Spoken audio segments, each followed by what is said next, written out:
Vaxtınız xeyir olsun dostlar, axşamınız xeyir olsun. Bu yığdığımız 2.7 mərki, bu da 2 stuk olan publikdə üstünə çıxdı. Wolfram deyə publikdə üstünə çıxdı. Bu 2003 model gedir, bu 2008 model gedir. Bunu yığmışıq.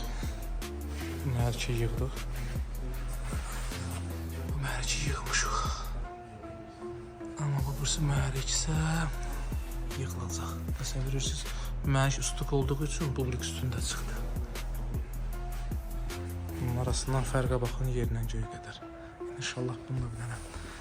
Bunu qaymaq eləyəcəm, Allahın izindən paylaşacağım. Xidməti yalnız Toyota və Lexus'dan bilərəm göstərir. Mənim Toyota Lexus qarşısında.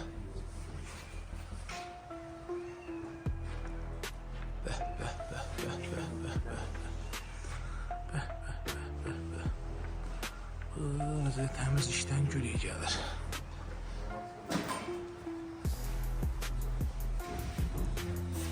Siz işiniz olun İbrahim, mənə başım bırakmışsınız.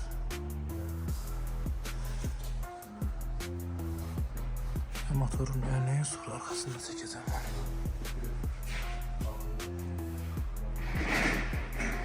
Bu 2.7'dən də üstü mühərrikdir.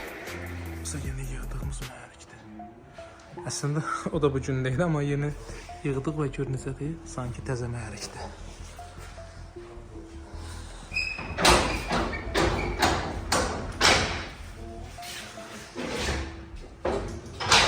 Keyfiyyətli kraskalar mı? Xidməti yalnız Toyota və Lexus. Başımda da məmnun da.